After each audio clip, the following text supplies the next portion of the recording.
법사위원회 이 구조 때문에 국회가 그동안 상당히 이렇게 소모적인 과정들을 거쳐왔었다라는 거, 이 점을 좀 지적을 하고 싶습니다.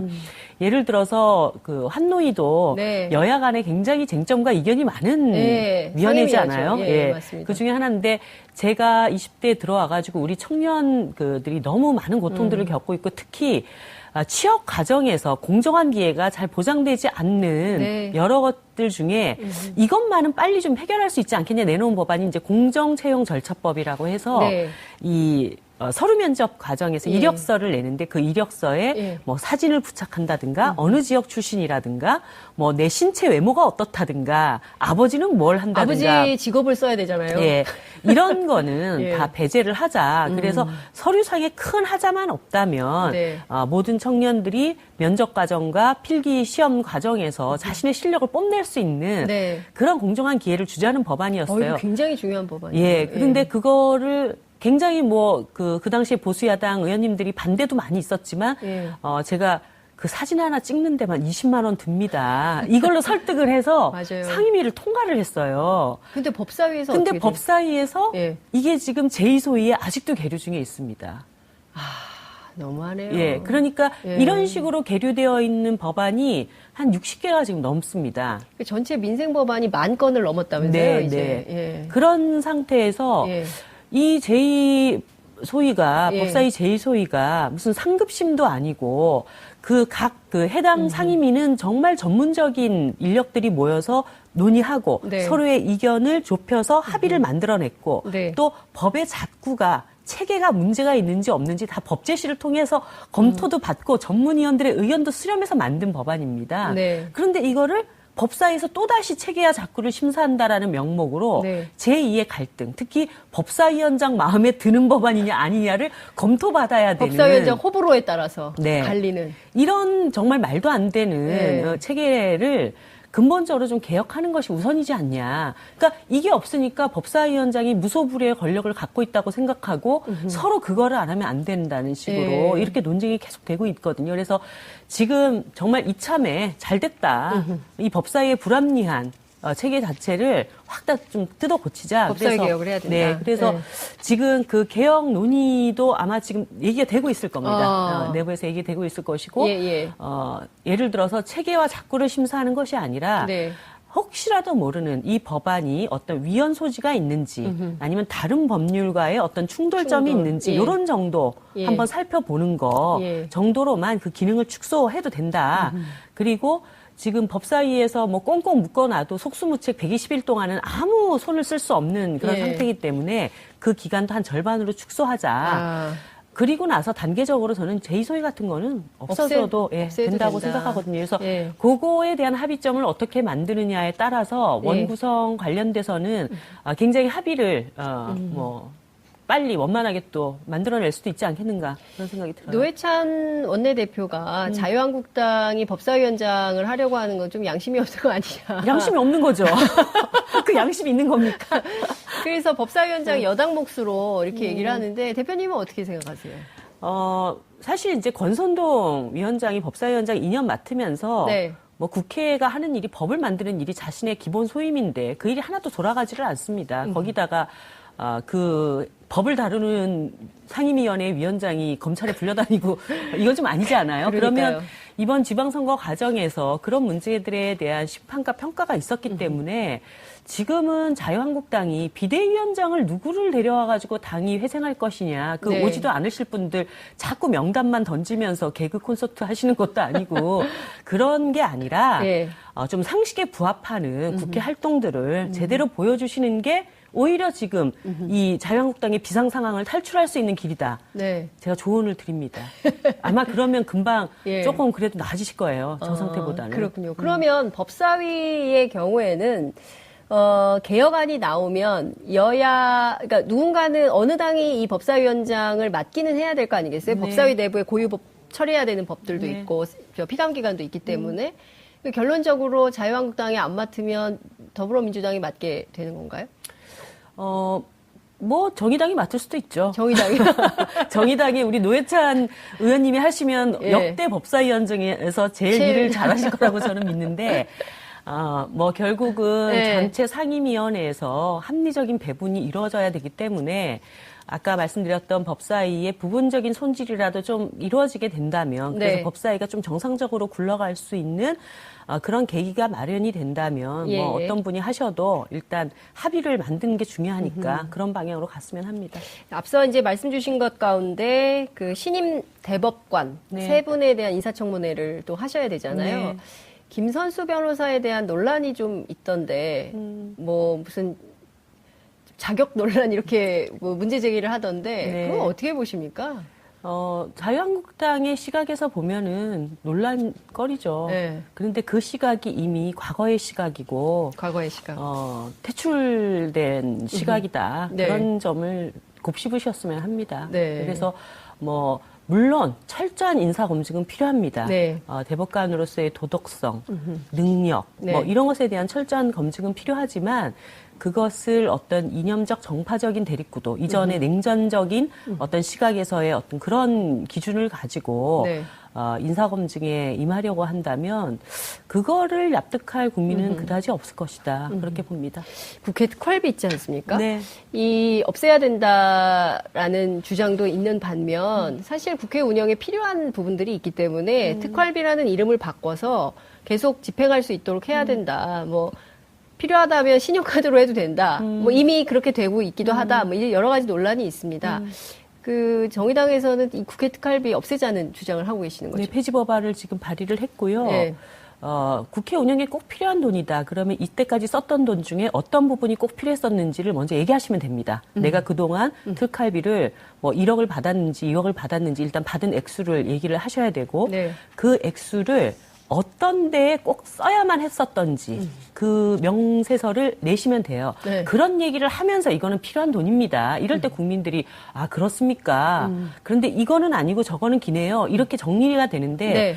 그 돈을 어디다 썼는지 아무도 입국 다물고 한마디도 안 하시면서 꼭 필요한 돈이다고 하는데 그거를 믿을 국민은 저는 한 명도 없을 거라고 봅니다. 그리고 사실 그 국회의원 활동에 꼭 필요한 돈들, 예를 네. 들어서 상임위원장들이라든가 국회의장단들에게 대외적인 공식적인 활동을 할 때 필요한 돈은 이미 업무 추진비라고 하는 돈으로 공식적으로 또 나가는 돈이 있어요. 업무 추진비가 따로 있어요. 네. 특활비 이외에. 네. 예. 그러니까 꼭 필요한 돈은 업무 추진비는 업무 추진비로 얼마입니까?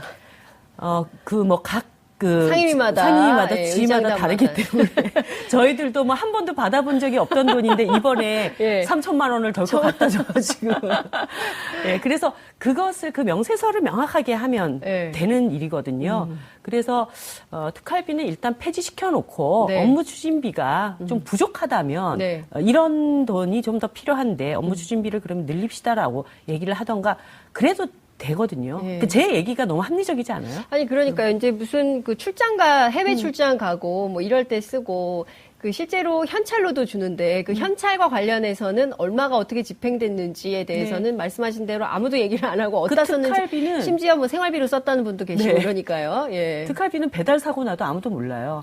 그러니까 저희 중간에 딴 사람이 이렇게 예. 인마이 포켓해도 모른다. 예, 정의당에 그 특활비 가져오실 때 네, 어떻게 딱 갖고 왔어요? 이렇게 그 쇼핑백에 5만 원권으로 딱 현찰로 네. 묶음해가지고 갖고 왔다는 거 아니에요. 네. 그 딱 원내대표님만 들어오시라고 해가지고 둘이 앉아가지고 네. 이거를 받으셨다는 거예요. 네.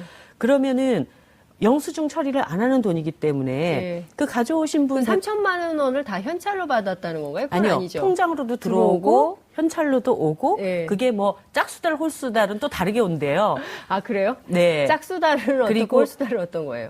홀수달이 2배가 더 많다든가 짝수달이 2배가 많다든가 그렇고 그다음에 상임위원회마다도 예. 어떤 상임위원회는 예. 훨씬 더 특활비를 많이 주고 이를테면 법사위 같은 데는 예, 많이 운영위, 주고 법사위 운영위, 이런 데, 예결위 예. 뭐 이런 데 이런 데는 예, 많이 주고 노른자 도대체 상임위. 그 기준은 누가 정하는 정하는 건지도 잘 건지. 모르는 채 그러니까 이렇게 되어 있기 때문에 이제 국회가 개혁하자, 적폐를 네. 청산하자 이런 얘기들을 굉장히 많이 하잖아요. 근데 내 눈안에 들보도 해결하지 못하면서 네. 다른 데 개혁하자고 하면은 말빨 안 섭니다. 그렇기 때문에 예를 들어서 그 민주당 추미애 대표께서 국정원의 특활비를 없애야 된다. 예. 폐지 법안을 민주당 의원님들 91명이 같이 사인해가지고 그 법안을 냈어요. 네. 국정원 특활비는 폐지하자고 하신 분들이 내 특활비는 한 푼도 못 내놓겠다든가 그거는 필요하다든가 얘기를 하면 국정원 특활비 폐지 법안이 통과가 될 수 있겠냐는 거예요. 그리고 국민들이 그것에 공감할 수 있겠냐는 거죠. 그러니까 내 스스로가 깨끗해져야 네.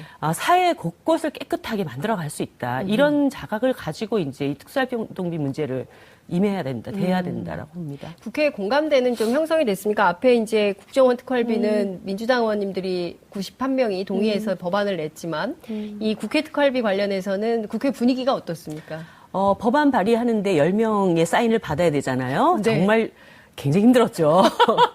10명도 안 돼요? 아니요. 12명이 하셔서 예. 정의당 6명과 다른 예. 정당 6분이 예. 사인을 하셔서 간신히 법안을 일단 발의는 예. 해놓은 상태입니다. 그리고 다행히 어저께 예. 바른미래당이 특활비를 완전히 폐지하지는 못하지만 이것을 공개적으로 네. 얼마를 받아서 어떻게 썼다라는 거를 공개화하자라는 것을 당론으로 정했다는 점에서 그래도 고무적인 네. 결정이 있었고 그런.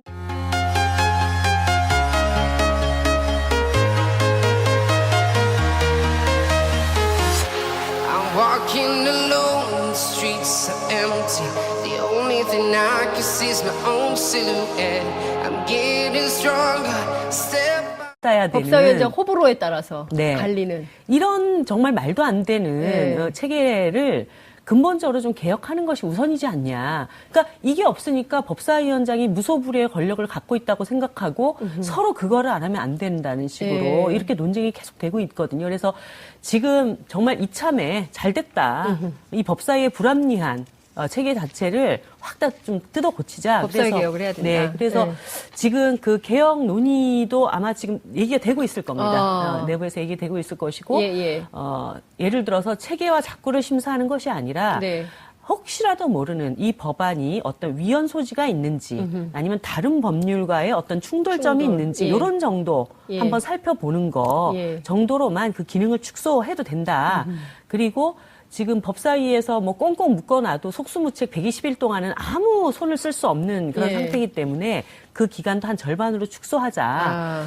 그리고 나서 단계적으로 저는 제2소위 같은 거는 없어져도 법사위원회 이 구조 때문에 국회가 그동안 상당히 이렇게 소모적인 네. 과정들을 거쳐왔었다라는 거. 이 점을 좀 지적을 하고 싶습니다.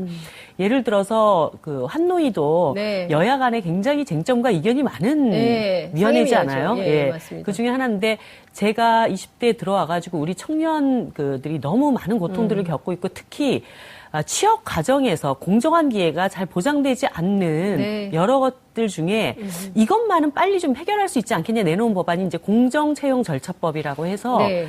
이 서류 면접 과정에서 예. 이력서를 내는데 그 이력서에 예. 뭐 사진을 부착한다든가 어느 지역 출신이라든가 뭐 내 신체 외모가 어떻다든가 아버지는 뭘 한다든가 아버지 직업을 써야 되잖아요. 예. 이런 거는 예. 다 배제를 하자. 그래서 서류상에 큰 하자만 없다면 네. 모든 청년들이 면접 과정과 필기 시험 과정에서 자신의 실력을 뽐낼 수 있는 네. 그런 공정한 기회를 주자는 법안이었어요. 이거 굉장히 중요한 법안이에요. 예. 그런데 그거를 굉장히 그 당시에 보수야당 의원님들이 반대도 많이 있었지만 예. 제가 그 사진 하나 찍는 데만 20만 원 듭니다. 이걸로 설득을 해서 맞아요. 상임위를 통과를 했어요. 근데 법사위에서 근데 어떻게 법사위에서 예. 이게 지금 제2소위에 아직도 계류 중에 있습니다. 너무하네요. 예. 그러니까 예. 이런 식으로 계류되어 있는 법안이 한 60개가 지금 넘습니다. 전체 민생 법안이 10,000건을 넘었다면서요, 네, 이제. 네. 예. 그런 상태에서 예. 이 제2소위가 예. 법사위 제2소위가 무슨 상급심도 아니고 그 해당 상임위는 정말 전문적인 인력들이 모여서 논의하고 네. 서로의 이견을 좁혀서 합의를 만들어냈고 네. 또 법의 잣구가 체계가 문제가 있는지 없는지 다 법제실을 통해서 검토도 받고 전문위원들의 의견도 수렴해서 만든 법안입니다. 네. 그런데 이거를 법사위에서 또다시 체계와 작구를 심사한다라는 명목으로 네. 제2의 갈등, 특히 법사위원장 마음에 드는 법안이냐 아니냐를 검토받아야 없애도 된다고 된다. 생각하거든요. 그래서 예. 그거에 대한 합의점을 어떻게 만드느냐에 따라서 예. 원구성 관련돼서는 굉장히 합의를 빨리 원만하게 또 만들어낼 수도 있지 않겠는가 그런 생각이 들어요. 노회찬 원내대표가 자유한국당이 법사위원장을 하려고 하는 건 좀 양심이 없는 거 아니냐. 양심이 없는 거죠. 그 양심이 있는 겁니까? 그래서 법사위원장 여당 몫으로 이렇게 얘기를 하는데 대표님은 어떻게 생각하세요? 사실 이제 권선동 위원장이 법사위원장 2년 맡으면서 네. 뭐 국회가 하는 일이 법을 만드는 일이 자신의 기본 소임인데 그 일이 하나도 돌아가지를 않습니다. 거기다가 그 법을 다루는 상임위원회 위원장이 검찰에 불려다니고 이건 좀 아니지 않아요? 그러니까요. 그러면 이번 지방선거 과정에서 그런 문제들에 대한 심판과 평가가 있었기 때문에 지금은 자유한국당이 비대위원장을 누구를 데려와가지고 당이 회생할 것이냐, 그 네. 오지도 않으실 분들 자꾸 명단만 던지면서 개그 콘서트 하시는 것도 아니고 그런 게 아니라 예. 좀 상식에 부합하는 국회 활동들을 제대로 보여주시는 게 오히려 지금 이 자유한국당의 비상 상황을 탈출할 수 있는 길이다. 네. 제가 조언을 드립니다. 아마 그러면 금방 예. 조금 그래도 나아지실 거예요. 저 상태보다는. 그렇군요. 그러면 법사위의 경우에는 개혁안이 나오면 그러니까 누군가는 어느 당이 이 법사위원장을 맡기는 해야 될 거 아니겠어요? 네. 법사위 내부에 고유법 처리해야 되는 법들도 네. 있고, 피감기관도 있기 때문에 결론적으로 자유한국당이 안 맡으면 더불어민주당이 맡게 되는 건가요? 뭐 정의당이 맡을 수도 있죠. 정의당이. 정의당이 우리 노회찬 의원님이 하시면 예. 역대 법사위원장에서 제일 일을 잘하실 거라고 저는 믿는데 뭐 결국은 네. 전체 상임위원회에서 합리적인 배분이 이루어져야 되기 때문에 아까 말씀드렸던 법사위의 부분적인 손질이라도 좀 이루어지게 된다면 그래서 네. 법사위가 좀 정상적으로 굴러갈 수 있는 그런 계기가 마련이 된다면